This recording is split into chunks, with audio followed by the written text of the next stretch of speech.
स्तोत्रम्। श्रीगणेशाय नमः। अस्य श्रीरामरक्षास्तोत्रमन्त्रस्य बुधकौशिक ऋषिः श्रीसीतारामचन्द्रो देवता अनुष्टुप्छन्दः सीताशक्तिः श्रीमद्हनुमानकीलकं श्रीरामचन्द्रप्रीत्यर्थे जपे विनियोगः। अथ ध्यानं ध्यायेदा जानुबाहुं दूतशरधनुषं बद्धपद्मासनस्थं पीतं वासो वसानं नमकमलदलस्पर्धिनेत्रं प्रसन्नं वामाङ्कारूढसीता मुखकमलमिलल्लोचनं नीरदाभं नानालङ्कारदीप्तं ददमुरुजटामण्डनं रामचन्द्रम् इति ध्यानं। चरितं रघुनाथस्य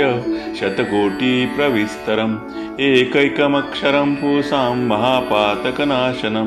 ध्यात्वा नीलोत्पलश्यामं रामं राजीवलोचनं जानकीलक्ष्मणोपेतं जटामुकुटमण्डितं सासितून धनुर्बाणपाणिं नक्तं चरान्तकं स्वलीलया जगत्प्रातुम् आविर्भूतम् अजं विभुं रामरक्षां पठेत्प्राज्ञां पापग्निं सर्वकामदां शिरो मे राघवः पातु बालं दशरथात्मजा कौसल्ययो दृशो पातु विश्वामित्रप्रियश्रुति घ्राणं पातु मखत्राता मुखं सौमित्रिवत्सला जिह्वां विद्यानिधिः पातु कण्ठं भरतवन्दिता स्कन्दो दिव्यायुधः पातु भुजो भग्नेशकार्मुका करो सीतापति पातु हृदयं जामदग्नजित् मध्यं पातु खरध्वंसी नाभिं जाम्बवदाश्रया सुग्रीवेशा कटिः पातु शक्तिनि हनुमन्त प्रभु उरु रघुत्तमः पातु रक्षाकुलविनाशकृत् जानुनि सेतुकृत् पातु जङ्घे दशमुखान्तका पादो विभीषणश्रीद पातु रामोऽखिलं वपु एतां रामबलोपेतां रक्षां या सुकृती पठेत् स चिरायुसुखी पुत्री विजयी विनयी भवेत् पातालभूतलयोमचारिण छद्मचारिण न द्रष्टमपि शक्तास्ते रक्षितं रामनामभि रामेति रामभद्रेति रामचन्द्रेति वा स्मरन् नरो न लिप्यते पापैर्मुक्तिं मुक्तिं च विन्दति जगज्जैत्रेकमन्त्रेण रामनाम्नाभिरक्षितं ये कण्ठे धारयेत्तस्य करस्था सर्वसिद्धय वज्रपञ्जरनामेदं यो रामकवचं स्मरेत् अव्याहताज्ञ सर्वत्र लभते जयमङ्गलम् आदिष्ट्यवान्यथा स्वप्ने रामरक्षामि मां हर तथा लिखितवान् प्रातः प्रबुद्धो बुधकौशिका आरामा कल्पवृक्षाणां विरामा सकलापदाम् अभिराम श्रीलोकानां राम श्रीमान् सनः प्रभु तरुणो रूपसम्पन्नो सुकुमारो महाबलो पुण्डरीकविशालाक्षो चिरकृष्णाजिनाम्बरो।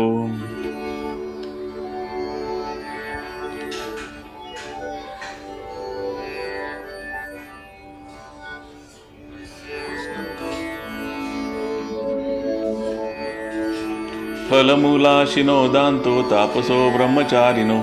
पुत्रो दशरथस्तैतो भ्रातरो रामलक्ष्मणो शरण्यो सर्वसत्त्वानां श्रेष्ठो सर्वधनुष्मतां रक्षं कुलनिहन्तारो त्रायतां नो रघुत्तमो आतसज धनुषा विषस्पृशा वक्षया शुगनुषङ्गसङ्गिनो रक्षणाय मम रामलक्ष्मणावग्रत पथि सदैव गच्छताम् सन्नद्ध कवची खड्गी चापबाणधरो युवा गच्छन् मनोरथोऽस्माकं राम पातु स लक्ष्मण रामो दाशरथी शूरो लक्ष्मणानुचरो बलि काकुत्स पुरुष पूर्ण कौसल्ययो रघुत्तम वेदान्तविद्धो यज्ञेश पुराण पुरुषोत्तम जानकी वल्लभ श्रीमान् अप्रमेय पराक्रमः इत्येतानि जपेन्नित्यं पद्भक्ता सदयान्विता अश्वमेधादिकं पुण्यं सम्प्राप्नोति न संशयः रामं दुर्वादलश्यामं पद्माक्षं पीतवाससं सुवन्त्यं धामभिर्देवेन ते संसारिणो नरा रामं लक्ष्मणं पूर्वजं रघुवरं सीतापतिं सुन्दरं काकुत्स्थं करुणार्णवं गुणनिधिं विप्रप्रियं धार्मिकं राजेन्द्रं सत्यसन्धं दशरथतनयं श्यामलं शान्तमूर्तिं वन्दे लोकाभिरामं रघुकुलतिलकं राघवं रावणारिं रामाय रामभद्राय रामचन्द्राय वेदसे रघुनाथाय नाथाय सीताया पतये नमः। श्रीराम राम रघुनन्दन राम राम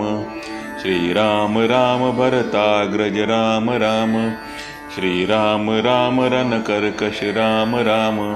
श्रीराम राम शरणं भव राम राम श्रीरामचंद्र चरणो मनसा स्मरामि